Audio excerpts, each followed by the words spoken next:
Sorry about that. Couldn't find my notes. At a rally in Georgia earlier this month, Marjorie Taylor Greene said that Democrats are the new Nazis. She then followed up by asking the crowd, so I guess that means we're Democrats now?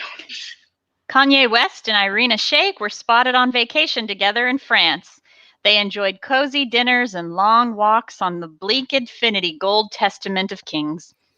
The FDA approved a drug to treat Alzheimer's. It's about time. Now all we need is the FDA to approve a drug to treat Alzheimer's.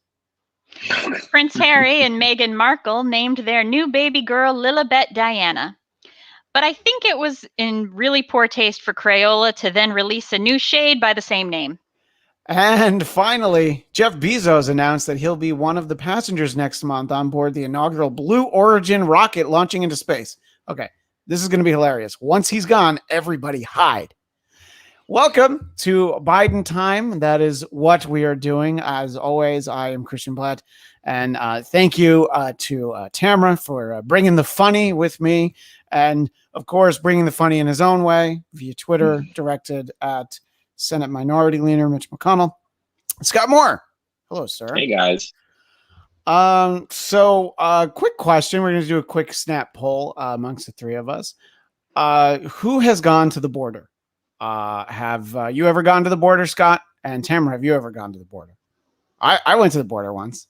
Yes. Yeah. So you've been to the border. And Tamara, have you been to the border? I've been to the border, but not across it. Oh, nice. I like that.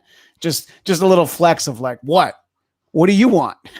Yeah, it seems fairly cut and dried as to whether or not you've been to the border.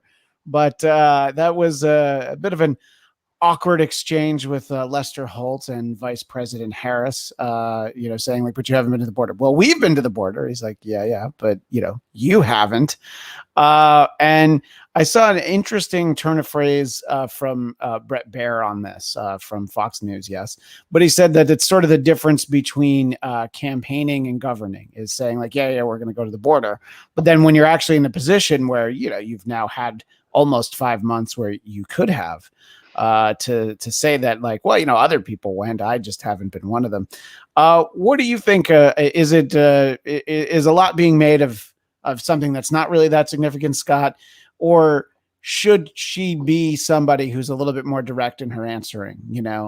If you haven't been, you don't have to necessarily be so combative. I mean, she wasn't sitting down with with Bill O'Reilly. She was talking to Lester Holt. He's kind of a fairly even-tempered, quality journalist. Yeah, it kind of cuts both ways. Like, of course, that's the media, and they're going to always try to make something into nothing. So there is some of that, and we've seen this is sort of one of her liabilities, is that she does get a little bit combative. She gets a little bit awkward. And it's a tough place for her to be in, because we've seen this when she was running for president last year. And, we've seen this in the VP debate and some of her other interactions with the media, is that she sometimes does get a little bit flustered and awkward. And it came out again yesterday. So it is a challenge for her, and something that, we've talked about this before with her as well. And it's a fine line for her as a woman politician, as a woman of color politician. Everything that she says or does is scrutinized even more. And you sometimes see her awkwardness, and it's like she doesn't quite know what to say. And then I think she just loses her patience a bit and gets frustrated by some of these sillier questions. And then, it gets magnified because of who she is. So there's definitely a little bit of both of that. But that's definitely something that she has struggled with in the past, and which made it difficult for her when she was running for president. So, and I think that's going to continue to be one of her liabilities, which is unfortunate, because again, it's more magnetized than it would be for, a male politician or someone else to have said that. So it is a bit of a thing for her. Right. I mean, it's sort of the example they always give is that, Fred Astaire was a great dancer, but Ginger Rogers did it backwards in heels, So it's as unfair as it is, you have to you're held to a higher standard. And there does seem to be sort of a tendency to have these sort of media moments that you're like, oh, they seem so avoidable, but I mean, it's different in a debate to be like, excuse me, I'm speaking, and just like, Lester, I told you that I know where the border is, and I certainly know people that have been there. What do you think, Tamra? Is it Well, a I little didn't. ado about something that's even littler than little? I would say absolutely, because I'm Googling it right now. I haven't heard any issue with her response to the border. It's one of those things, sometimes something blows up on Twitter and it exists only on Twitter. So I'm guessing this might be one of those things. Because I know we've talked on this show before about, has she actually, traveled to Central America? But at this point, she has. She's She been. has now, yeah, She's in absolutely. Guatemala and Mexico. So I don't know what her exact answer was, but if the question is, are you in the midst of where the Well, it turmoil was is you happening? haven't been. Yeah, the question, it was a matter of you haven't been, and I think that the easy answer is, well, I'm going now, instead of like, oh, but we have been. You're not going to be able to prove the fact that you have been. So I think just shift the focus on the fact that, yeah, you're there now. Seems like the easier one. But to sort of circle back around for you, Tamra, what now that she is there, she's basically telling people, don't come here. She's telling in Guatemala and in Mexico, it's just letting them know that we understand that there are problems in these places, but it's not going to be what you think it is in the United States. Do you think it's important at this moment in history to be so blunt, and know that some people are going to come anyway? Or how do you think she should be handling this part of the immigration issue? Well, as a politician, I'm sure she has to say that she's urging them not to come here. But the reality is that they're escaping, situations that are life-threatening and largely caused by the United States, and there's really no other alternative. So uh, like, I'm still trying to understand. So when asked that question, was the question meant to be like, are you actually involved? Well, is it, were they Yeah. saying, are you actually involved, or is this just like a media stunt kind of thing? Is that what he was angling at? No, it was more, why haven't you been yet? And instead of saying, well, we're here, we're going now, it was, well, we've been, but she hadn't been. So she's trying to say that, like, the administration had been. And I think So that what was wrong with that? it was sort of the fact that she was needlessly combative. You can certainly take a strong stance about something that is important, but when you haven't done something and you want to be like, yeah, but my friends went, it's like, did you see that movie? Yeah, No, my friends all saw it though. So why don't you, that's the same thing as me seeing the movie, Maybe when I look at what the actual clip is and stuff, I would say right now, I would definitely say this is an example of heavy scrutiny that doesn't need to be there, because as you're explaining this to me, I'm like, I don't see a problem. Why is what she said, I really don't see a problem. So it does seem to me like a prime example of what a woman of color has to, the extra scrutiny that is put on a woman politician and a woman of color. Scott, what do you think about the message now that she's down there, in terms of, saying, stay home? America is not open for business. Well, I mean, she's right in the sense that, and again, the progressive side took it a little more intensely than they probably should have. And what she was framing as, that it is a dangerous journey. And right now there is such a backlog. And so she was basically saying this is not the time to go. And we know that as we get to this time of year, that it gets even more perilous and more dangerous when the temperatures start heating up. And you end up losing so many people that when they cross over the wall and they die out in the desert. So it's more of we have a backlog, don't make the dangerous journey right now. And what we've talked about, her whole emphasis is to start to work with those countries down in Central America to kind of get back to those root problems as to why we are in the situation that we are. And that's something that her main focus is on right now. instead of the PR optics of walking around the border and, with binoculars trying to walk through the desert and look at the wall and point, it's all for PR. And this first one, what we said was to go and start working with some of those leaders and start to see what are the root issues and how can we now help overturn some of the problems that we have caused going back 30, 40 years now almost, in those countries. And we have the climate change, which is exacerbating things. We have a lot of people in Central America that got hit by 2 major hurricanes last fall, and that's affecting people's ability to rebuild. And so there's definitely things that they need to work on. And I think it was absolutely fine, but again, it was taken out of context again.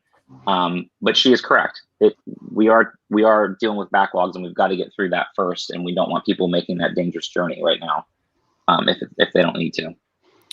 Yeah, I think that as to Tamara's point, as a politician, your official line should be not to come here anyway, and especially because of how dangerous it is to travel that way. That's sort of the underlying thing, and then it's there's the issues are you're going to have a different set of problems once you embark on the trip, and if you're fortunate enough to make that trip. In terms of other travel, I'll ask you first, Scott. It seems that President Biden is planning to meet with his predecessor's boss, Vladimir Putin, in the very near future. And do you think that this is a good time to do that? Do you think it's a good idea to sit down with him? I saw John Bolton on MSNBC yesterday, which will tell you where he's at, that John Bolton was on MSNBC and not the network that used to use him so much. And he said that he doesn't think it's a good time for it. They shouldn't be sitting down with him. What do you say about having a face-to-face with Vladimir Putin?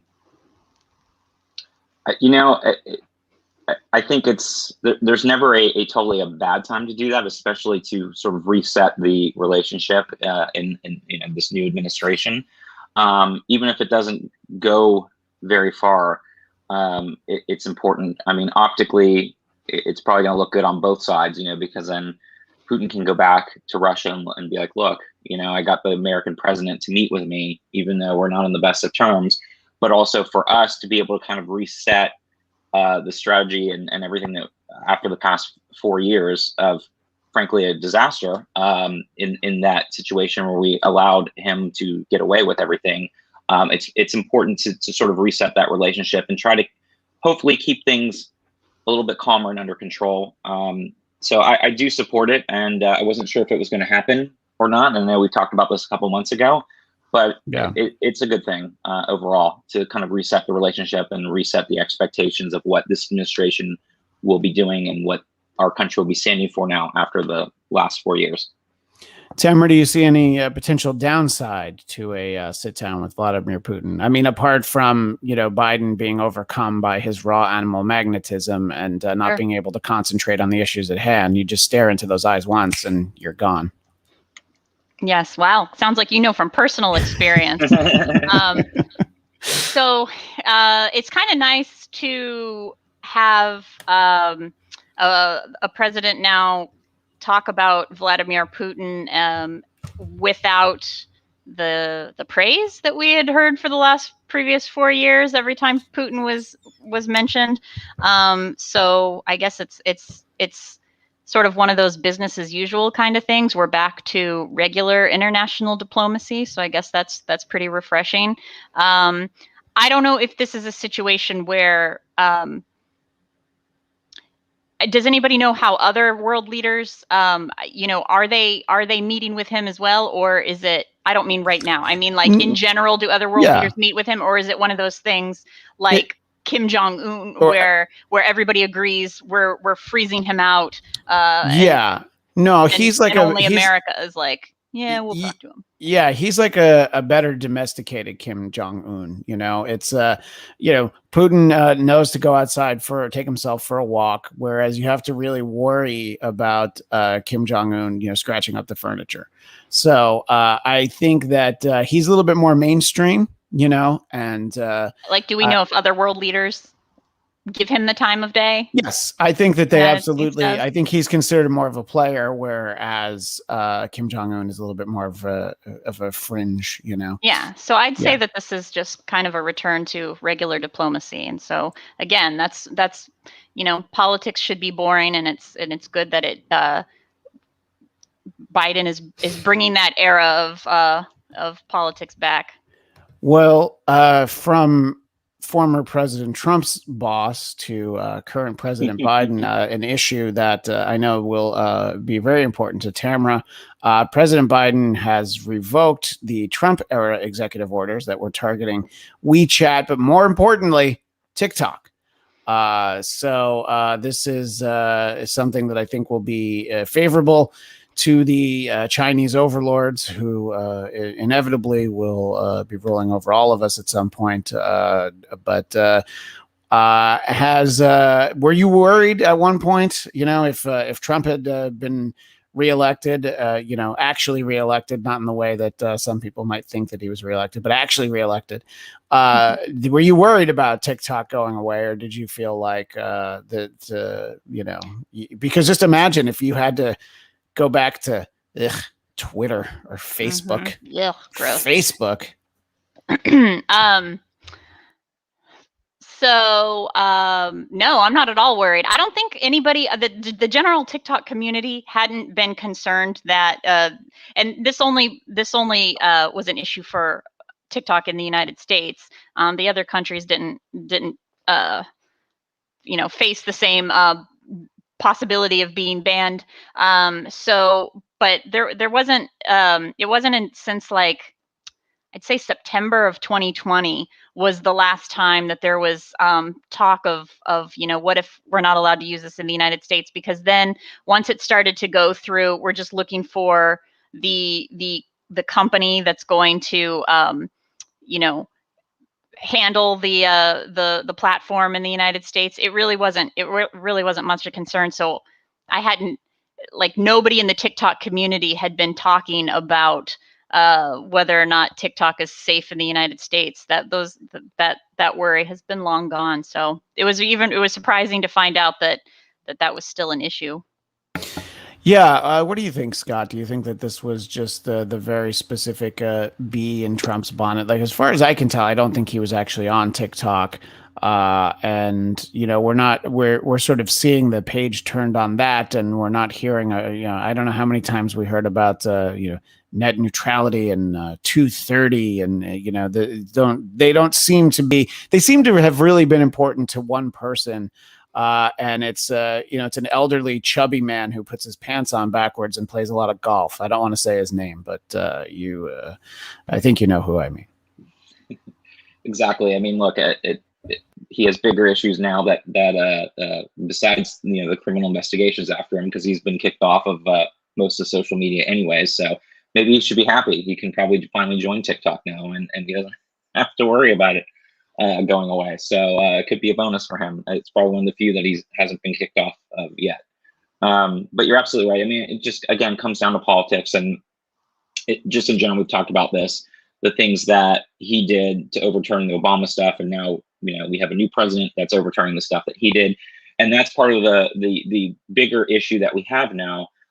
Whereas before there used to be common interest between the parties and say, okay, these things will stand. And now it's a rush to how many things can we overturn from the previous administration. And it's not a good place to be honest, because there was always a certain agreement, but now it's all everything is looked through with a hyper political lens. And so things like this, instead of being like we all agree on some of the threat with China. I mean, even there was a whole thing about R&D and how research and development used to be a big part of the U.S. government's budget, and that's what helped in the mid 20th century.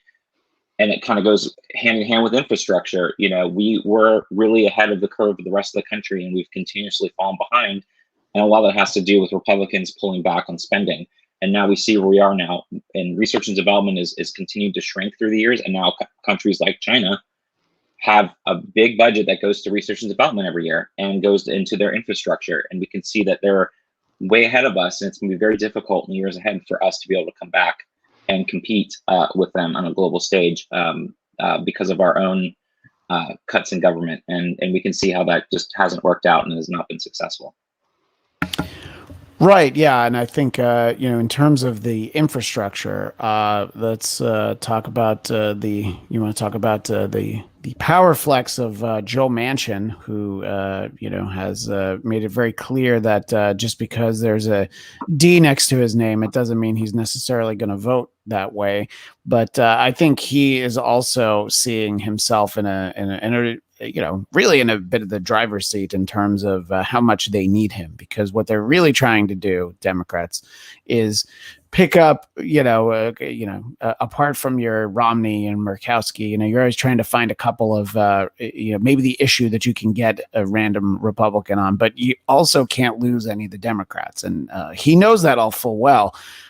Do you think that he's taking a stance, Scott, on this infrastructure issue because he really feels differently about it, or does he feel like I think we need to set up some ground rules for how this is going to work with me and old Uncle Joe? Well, Joe Biden. I guess they're both named Joe. Yeah, exactly. They're both named Joe. I mean, it's definitely a power trip to some degree because, like you said, he knows he is the basically the most powerful senator now. When it comes to that. And we've talked about this before too, like being a Democrat in West Virginia is very different from being a Democrat in California.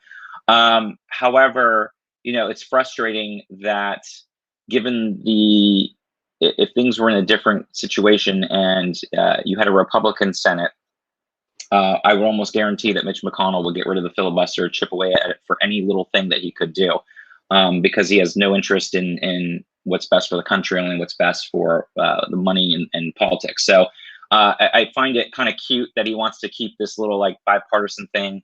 But even the acts and for the People Act is incredibly popular in West Virginia, and people in West Virginia do love him. He was a former very popular 2-term governor. He's been part of the statewide politics for years, and so I get that he has to kind of toe a very conservative line that's very different.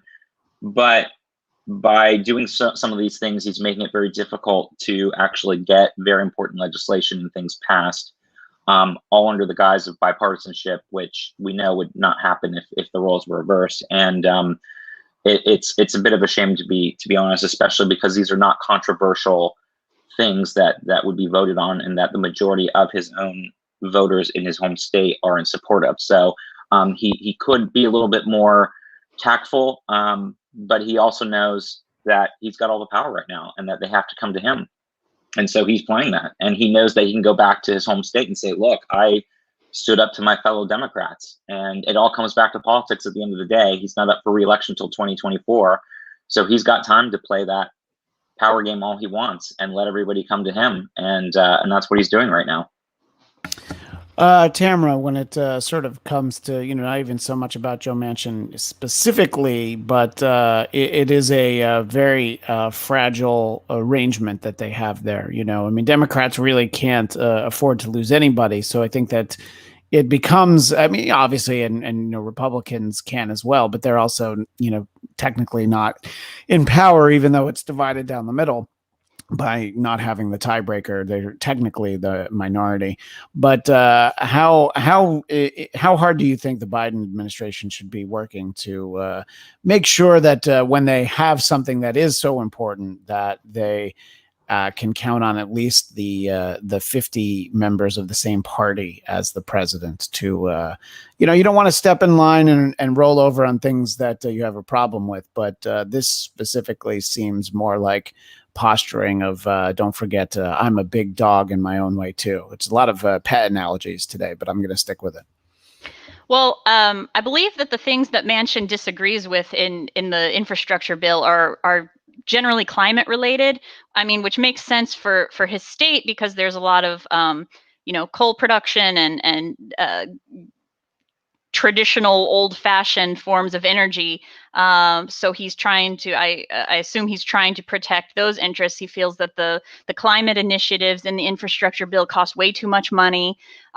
He's very fiscally minded. So he's against those. But the thing that's frustrating to me is any of the moderates, whether it's Manchin or Murkowski and Romney, the moderates always are never in favor of things that benefit the climate. And because we are in a climate crisis, we need to like put so much focus on anything that can move the needle away from climate change, you know, help us improve what's happening to our planet in any way that we can. And you know, I don't mind moderates. Like we, you know, we shouldn't just be divided down party lines on everything. But when it comes to climate, it would be nice if we had a little bit more support from the right on issues like that. And you know, like I said, I understand why Manchin is against those things because of the state that he is representing. But you know, for Murkowski in Alaska, she was when they wanted to you know, cease the expansion into the pipeline expansion into the wildlife refuge there. She thought that was a bad idea. She wanted that pipeline to go through. So anything that has to do with climate, it seems like the moderates are always against it. So that's what worries me.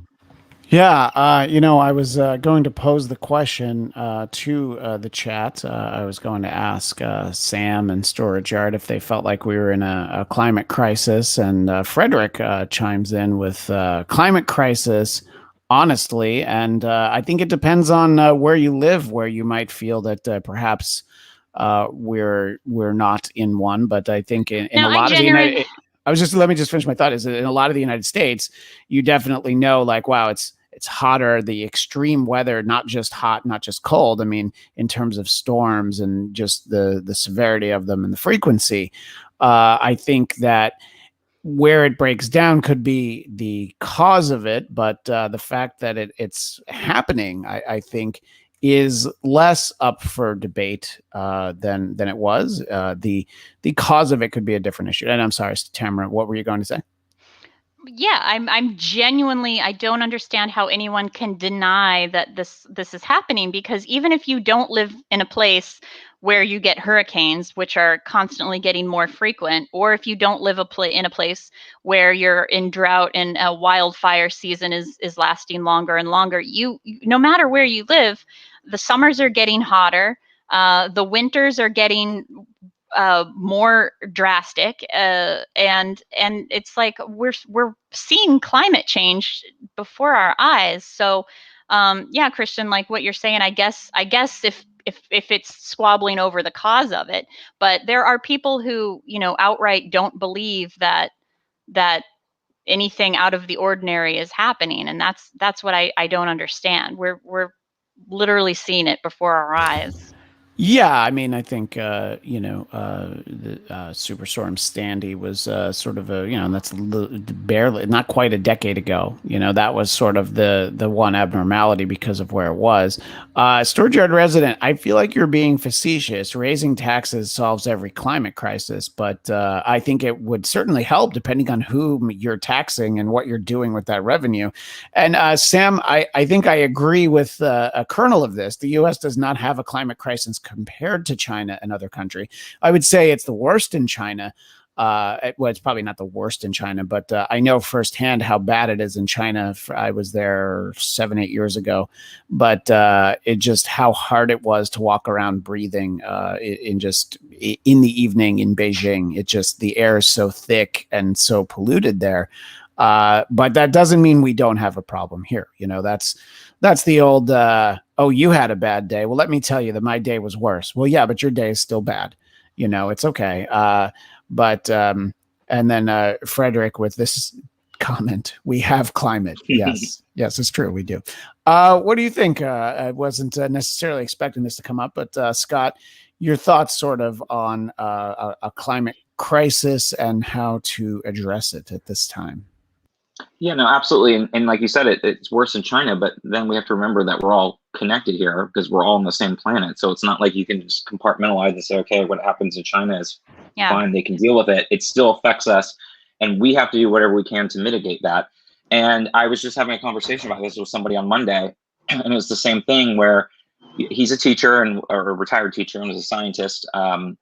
or science history teacher and history, and we were talking about, just if you go back, now the National Weather Service has done the new climate. It's every 30 years, and we just got the new one from 1991 to 2020. And consistently, we're seeing everything pan out. And regardless if you think it's human caused or not, the world is clearly warming right now. And by putting in CO2 gases and everything, we're contributing to that to some degree. We're not helping it. And we saw that not only have the temperatures hit the warmest on the planet multiple times over the 20, 30-year period as opposed to the past, you can see even the rainfall has decreased in places like out here in California. We're now about an inch. Some places like Burbank and other areas are more than an inch to 2 inches lower for their yearly average than they were the previous 30 years and the previous 30 years before that. So we're seeing a drying area with longer term drought. We're seeing the hurricane averages have also gone up over the past 30 years from the previous 30 years by at least another storm or two. We're seeing that the hurricane season has expanded. We once again had a tropical system in the Atlantic in May, and technically hurricane season starts June 1st in the Atlantic, but for the first time ever, the National Hurricane Service started doing tropical outlooks as of May 15th in the Atlantic, which is sort of a precursor saying, hey, we may have to actually expand the official hurricane season and start at May 15th like we do in the East Pacific. And when you look at records across North America, you can see there are way more heat records than cold records. And then even when you go back and you see the Arctic outbreak in Texas back in February, that's also caused by a changing, warming planet. And people tend to forget that. They're like, oh, it snows or it's cold, and that means there's no global warming. I'm like, no, that is part of climate change. And when you start moving air currents around and water currents and things that affect the climate, you end up opening the door to having more extreme weather events like Arctic outbreaks in the winter, like slower moving tropical cyclones that bring flooding rains because they slow down and stop in places where they never would before because the prevailing winds would move them. You end up having more of those type of extreme events that were once relegated to 500,000-year events are now happening in more frequency in every other year now to some degree. So we can clearly see over the past decade that it has accelerated, and it is something that we should all be concerned about. And most people are like, oh, a degree or two difference warming doesn't really mean much. And to some degree it doesn't to a human, but when you look at animals and you look at the ecosystem, a degree or two can make a huge difference as far as how species can live in their environment. And it is something to be concerned about. And we should all be trying at our very least to help minimize the pollution. Even if you don't believe in it, we shouldn't be polluting our planet. This is the only place we have. So we should do everything we can to mitigate that regardless. It's the only place. It's the only place we have, unless you're Jeff Bezos or Richard Branson. I mean, they all get to go to Mars. But for the rest of us, I agree 100%. And yes, I'm sorry, Tamara, what were you going to say? Well, and then also too, part of the reason that some people find it hard to believe that these changes are happening is that humans are adaptable, and there have been studies that show that we're getting used to the hotter climate. So sometimes it's harder. People aren't noticing how much hotter it is now than it used to be. And it's a prime example of that is like in Los Angeles now, we are in a drought for the summertime because we're supposed to have 14 inches and we only got 6 inches. But every time I've mentioned that to somebody, everybody seems to be like, oh, we got plenty of rain this year. And it's like, we didn't, though. Remember what we used to get? This isn't plenty of rain, but people don't seem to remember that. Our memories are so short. It used to, and by used to, I mean way back, like 8 years ago. It used to rain like all of February. January and February was all rain. And that was kind of like, that's our rain for the year. That's just what happens when you live here. And it hasn't done that for a while. I wanted to bring this. I thought this was a good question. So Sam actually has this question for both Scott and Tamra.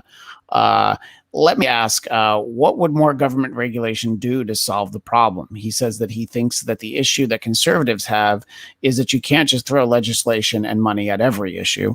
I will, since he asked you first, Tamra, I'll let you go first, and then Scott, sort of your thoughts on the same question.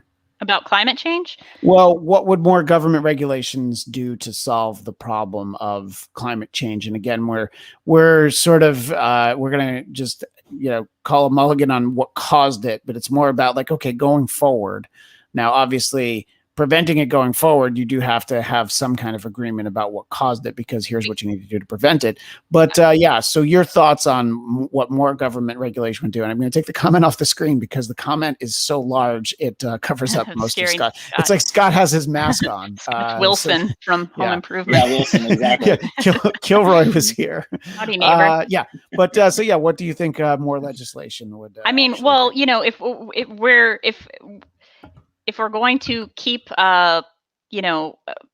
factories and plants from expelling a certain amount of CO2 into the air, there has to be regulations placed on that. If we need to move away from our dependence on oil from cars and plastic consumption and things like that, there needs to be a government has to intervene, or else the car manufacturers are just going to continue to make fuel necessary cars. I mean, it would be nice if humans had the capacity to, take their own initiative for what's best, but history shows that we're not capable of doing that. There has to be a federal regulation because we're in a capitalist society.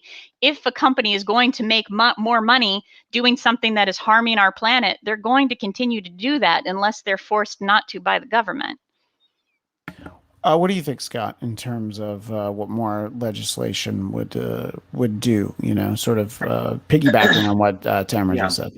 Well, I agree with Tamra, and it kind of goes back to multiple laws. It's sort of helping get the impetus to drive forward, because to Tamra's point, it's the same thing with having pollution laws. Otherwise companies would just go in the back and dump all of their pollution into the river and not have to face any kind of repercussions for it. So in order to make such a big change like this, something like the government has to step up and say, this is what we're doing. And it goes back to simple things that human behavior, from saying you have to wear seatbelts when you drive in a car to, you can't smoke in an airplane. It's helping to change some of the worst behaviors and make it consistent across the board that wouldn't happen otherwise. And it is important because we're at that breaking point right now, that we need to kind of make that shift. And besides the government making those and it goes back to marriage equality, it goes back to a lot of things that people wouldn't do without that extra push from the government to make that happen. And so you do need some of those regulations, especially where we are right now. And by saying you're throwing money at everything, I do agree the point that throwing money at things willy-nilly doesn't solve the problem. But if it's focused, and let's say we're putting money into grants and services to help retrain coal workers, for instance, or we're using, money to help move forward in the right direction. Building offshore wind farms. Yes, exactly. And grants and government subsidies and things like that, that'll help make those necessary changes. Then yes, that there is a way to have that money go towards it. And that was sort of part of the grander infrastructure plan that Biden had proposed, was putting some of that into effect. So that's where, yes, you would want to say you want to put some money behind it, because also money does talk, and getting people to move forward and being able to say, hey, we can help pay for this or whatever is definitely something that money is capable of doing. Whereas if you just tell people to change their behaviors, to Tamara's point, and if there's no repercussions and there isn't a drive of saying, hey, we'll help you retrain or refocus this, then nobody will do that, because it is easier to continue on how we're doing things. And we know in the long run, that's not the best for us and for the planet. Well, I'm glad that we were all able to agree with everybody in the chat on a really cut and dried issue like that. So let's talk about something else that everybody will agree on, which is vaccines. 178 healthcare workers have been suspended from Houston Methodist Hospital System. So this is a very specific story, but it speaks to a bigger issue for refusing COVID-19 vaccination. So 178 healthcare workers suspended. And I think that this story on its individual level is important because these are healthcare workers, and this sort of kind of contact they have. This isn't 178 grocery store workers that are being suspended, 178 Major League Baseball players, although plenty more than that have not been vaccinated. So what do you think, Tamra, when you hear this? Do you think that this organization is within their rights to expect their employees, because they are providing healthcare, to get vaccines? And if they are within their rights, where is the line where it is not okay to not lay off, but suspend your employees if they choose not to get vaccinated? It's a really tricky question. It's so hard to answer because on one hand, these are people, the healthcare professionals are the most able to spread. Should they get sick, they are going to be able to spread it to the most amount of vulnerable people. So for they're a very high priority to be vaccinated. But that question of personal freedom, can an employer force you to get vaccinated? It's hard to make a stance on that. I personally, I've been vaccinated. I went out this past weekend. I went with an organization to help vaccinate the unhoused communities around Hollywood, and we actually got a surprising number, 19 people vaccinated, which I thought it was going to be a lot less than that, since a lot of unhoused residents tend to be as skeptical of most things. But anyway, I personally believe that the vaccine is necessary. But I imagine if this many people refused to take the polio vaccine, where we would be today. So back to your question, like, is it okay for them to require that the healthcare workers get the vaccine? I lean towards yes, but it's really hard to say. Yeah, and that's why I posed it in the way I did, because I can see feeling that it's important to prevent the infection and spread for somebody who is dealing with vulnerable people who, you're more likely to come into contact with it than if you work at Remax. Scott, what do you think about this healthcare system suspending 178 employees who chose not to get vaccinated? Well, we've been hearing this about this being a thing where employers can ask their employees to be vaccinated, and if it's a carve out, let's say you're in a position to travel on behalf of the company, and you say, I don't want to get vaccinated, well, then potentially your job may not be there for you.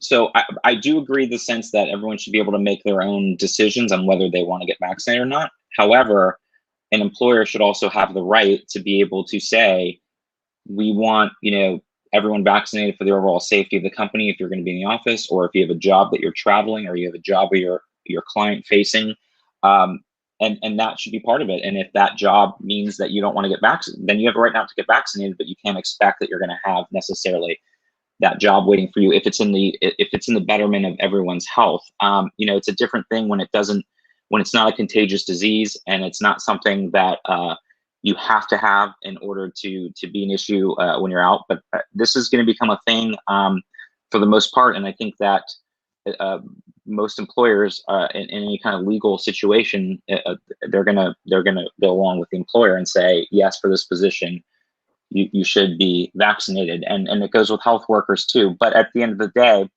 again, that's going to be your personal decision whether or not you choose to be. But you're going to have to deal with the repercussions of potentially your job not being there for you, and you may have to find a job where you can do that and not have to get vaccinated. And it's a fine line, and I understand when it comes to people's privacy and the autonomy of their own body and doing what they want to do, but it's also a fine line when you're also affecting other people's bodies and their own health by avoiding doing something that potentially could be an issue, especially when you're representing a company with other people. Yeah, and I mean, to your point that you always had the right to, for example, not vaccinate your children. You just then don't get to send them to public school because exactly. And it's, if you don't want to vaccinate your children, then I guess you can have them at home and do the old homeschooling. But and I think it's interesting because you'll see some of the statistics for percentages of the population, and now they're thinking that President Biden is not going to hit the target for 70% of the population to be vaccinated by 4th of July. And I think that when he made that pledge, I guess, I think that the thought would be like, oh, are they going to have enough vaccines by then? And that certainly hasn't been the problem. It's to find enough people who want to get it. And, it's you hear a lot about, other parts of the world, and I guess the variants all now have the Greek alphabet assigned to them, because there used to be like, well, we used to call it the UK variant, but now it's the Alpha variant. And then the one that they're talking about now is the Delta variant, which I guess is a variant of COVID that learns how to play the blues. But that's one that they're worried about, because it's like, that's another one that's really contagious and might be resistant. And so we want to try to not have it spread. And I feel like we're at a point that there's a segment of the population, if Dr. Fauci says they should do it, they're like, well, then I definitely won't do it, because there's these emails that were circulating of his from like a year ago, and I think that some of the things he says in those emails, people are like, "We'll see." And it was like in February saying like, "Yeah, I don't think that masks that you buy in the store really help." But it's like, okay, well, did you go and look at all of his emails about masks and what he said after it? Because I think the world in February, I mean, there was a point, I think, in January where the CDC was like, yeah, you don't have to worry about human to human spread for this thing, because they just didn't know, and I think that learning from it is, important. And I think people are very angry about however long that they had to wear masks in their city, and however long they felt like they were being encouraged to stay home. But I don't think it's all on this guy who, he does have this job, and there should certainly be some accountability. But I don't know. I think, Tamra, do you think that, is it ironic that the people who are digging up emails that Fauci sent back in, say like 15 months ago are the same ones that say you shouldn't go and dig up tweets from people from 12 years ago and hold it against them? Yes, that is absolutely ironic. I mean, there's a double standard in so many areas. Can I quickly answer the capitalist question? Oh, yeah, no, I'll get to it. Yeah, we'll talk about this, and then I was not going to forget about that. I will put that up there when we finish talking about this. Okay. Yes, it's ironic. No, I know. So Scott, do you think that again, Dr. Fauci should have certainly some kind of accountability for what he's said, but are people unfairly using comments he made? I mean, look, there was a point where President Trump took the virus very seriously. So should they use that against him for when he started holding Christmas parties, where I do believe at the time I said that, President Trump wasn't just spreading holiday cheer. He was super spreading holiday cheer. I mean, his opinion changed on it too. And then he realized his base didn't think it was real. So he's like, well, even though I got it, I have to act like it's not real. I got this pretend virus. Do you think but anyway, so the fact that Fauci's opinions and recommendations changed, they're sort of using his early recommendations against him, is the way that I'm perceiving this. And is that exceptionally unfair? Well, I was going to say, going back to Trump and what he said to Woodward back in February of last year is all you need to know. But regardless, Trump is not a medical doctor, and so I wouldn't ever take anything that he says, anything to do with medical at all. But yes, you would say you would put Fauci in a different pedestal of someone who's been in this world for going on over 40 years. And but to his point, this was a disease, and again, we tend to forget just how incredible the scientific community worldwide came together to create and get these vaccines out in the record amount of time that they did. And it was an ever-changing thing that they were learning every single day. And part of science is you are learning, and something as rapidly changing and as fast as it was, there were different changes. That's why there was a lot of changes, government-wise in certain states on opening and closing things, and how contagious is it with or without a mask. And as we saw, we were not a country, and a lot of Western countries are not a mask wearing country, but in places in Asia, they've always been very big on the collectiveness of wearing a mask. And when you look to them, those numbers were a lot lower. I mean, I know there are some issues in Japan now with it coming back and the low levels of residents being vaccinated. But if you look collectively across places that wore masks in Asia in general, their numbers were consistently much lower because they take a more collective look at things as compared to places in Western society where it's, all more of a self-fulfillment type of setup. So you can see that was a growing thing. People were like, does it really make a difference? And so, yes, the science was changing, and they were changing with it. And even being a Western scientist, there will be limitations and your own biases on things, because we were not an area of the world that was using masks to stop the spread of diseases when they weren't feeling well. So it was a very new thing, even for someone like him. And we have to remember that how much the science has changed over the past year and what we've learned from this very new virus. And so of course things are going to change, and that's part of science. And so it's not oh, well, look what he did then. Well, of course, people find out new things and they change, and that's in general in life. With anything, people may have had opinions 20 years ago, like Joe Biden, that are very different from where he may be thinking today. And that's just a consistent human thing. But when it comes to science, it's a very difficult thing that's changing every single day for a disease of this nature, and will continue to change as we learn more over the next few months and the next few years. Yeah, to your point about Asian countries where they wear masks, my aforementioned trip to China, that was when I was like, oh yeah, I get it. It's really the air's disgusting, and you're like, oh, those masks get grimy and dirty. Before we get to the question from the chat, this sort of brought something up. I'm in my mind. I'm just wondering, Tamra, do you think that they should be holding the Summer Olympics in Tokyo as planned this year, or should continued concerns there about the virus outweigh it? NBC's got too much money invested, so they're apparently making the decision, and they're saying like, no, we're still having those games. We got to put something on Peacock. Come on. The Japanese people seem to be against it, so I say it should be up to them. They don't seem to want it, so I'd say, yeah, if it's in their country, it's not in my country. So if it were here, then I would weigh in on whether it's safe or not. But the people who have to live where it's located don't want it, so I think it's fair to be on their side. Yes, but do the Japanese really want to go to war with Peacock? I mean, they have, NBC, Universal, Comcast, all behind them. If they win, though, then we're going to have an all anime channel. And I think, am I wrong in assuming both of you would be fine with that? Yeah, well, as long as there's also, as long as they have like a 4-hour block of sumo, I think we could break it up a little bit. What do you think, Scott? Do you think that, do you think we should let Japan make their own decisions?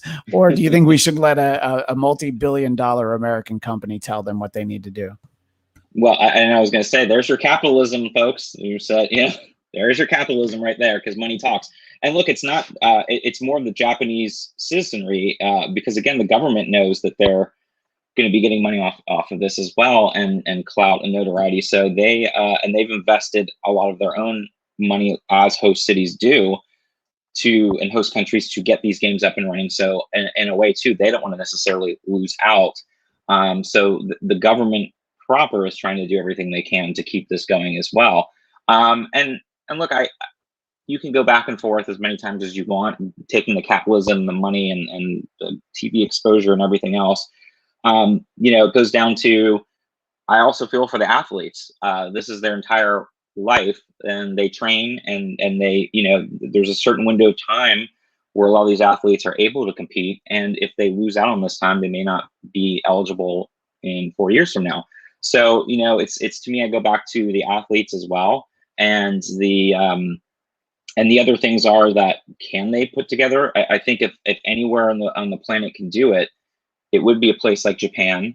Going back to our, mask wearing and stuff, you have a lot of places that will, for the collective good, do what they need to do to make sure it happens. And Japan is I mean, I've been there many times, and it's just an incredible country, and they could make it happen successfully, I believe, without putting a major risk on the players. But it's going to come down to the money and all that, and we know that enough has been invested into that more than likely it will continue. I think the only thing that would change is if we started to see a very big spike in the actual citizenry in Japan, that they might be more concerned about it. But we've already eliminated having people travel as tourists to go watch the games. It's only going to be held with locals.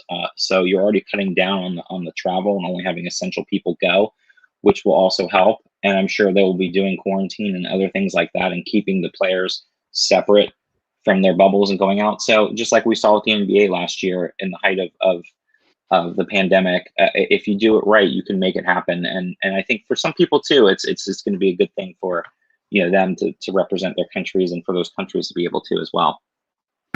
Yeah, I think we'll continue to keep an eye on what's happening as the Olympics are getting closer. Well, let's wind things down with Frederick had this question directly for Tamra. Tamra, do you dislike capitalism? Well, this is a great question to illustrate the previous question about government interference, government's use of regulation, because in theory, capitalism is great. I have no problem with capitalism in theory. You should be able to work hard and earn as much money as you want, depending on your skills, and a business that is a successful business should be able to make a successful profit. But the problem is that's not the world that we live in. We have these huge multi-billion-dollar successful companies that do not pass those earnings down to their workers. We have the people at the very, very top earning not just 5%, 10%, 20% more than the workers. They're earning 500 times as much as their lower workers. We've got companies like Walmart that will not pay their employees over a certain amount of money, which causes these people to have to depend on things like food stamps and welfare, which then, these employees are having to take money from the taxpayer because they're not paid enough in their profession. And then we've got monopolies that have forced mom and pop businesses and even bigger than mom and pop businesses unable to compete. So if capitalism were able to work with a person's personal moral compass was working in line with capitalism, then it should function fine. But the problem is that we need government regulation in order for capitalism to work, because that is why there are so many people working their ass off over 40 hours a week and still can't earn a livable wage. We're in a capitalist society, but it favors the very, very, very top. You can work hard and you still can't earn a living. You still can't support your family. And that's what happens when. That is why the government needs to step in and regulate. So sure, in theory, I would be fine with capitalism, but in practice, the capitalist society that the United States has become, I'm absolutely against it. It has destroyed lives. And his quick follow-up, are you angry, Tamra? No, are you? I don't know. I mean, in his photo, he looks Yeah. In his photo, he looks so happy. He kind of actually looks like Last Jedi Mark Hamill. He's got his dark Jedi robes. Scott, do you want to weigh in on capitalism? Any thoughts on this? Frederick does chime in again. So, do we need a revolution? Hang the rich? How much does capitalism contribute to providing work? You don't need to hang the rich. You just need to pay the poor a livable wage. Well, that's what I'm saying. I mean, to Tamara's point, and I think we're getting into the weeds as far as what capitalism is. It doesn't mean it's a free for all. that people can just do whatever they want, and that's where the government does have to come in and step in. I think we all agree that capitalism, it does work when it's allowed to, but when you allow it to go out of control, like any other good thing in life, it gets too extreme. And like you said, when you won't pay workers a living wage, and where your CEOs are making 20, 30, 40 times the amount of your minimum wage worker, that's way too much. When you're beholden more to the stockholders, which I get, I have stock and things too, I mean, full disclosure, but when you're putting more into that than your workers and to your community, that's a problem. Like Tamra's point, when they can't afford to, and they have to work 2 or 3 jobs to make ends meet.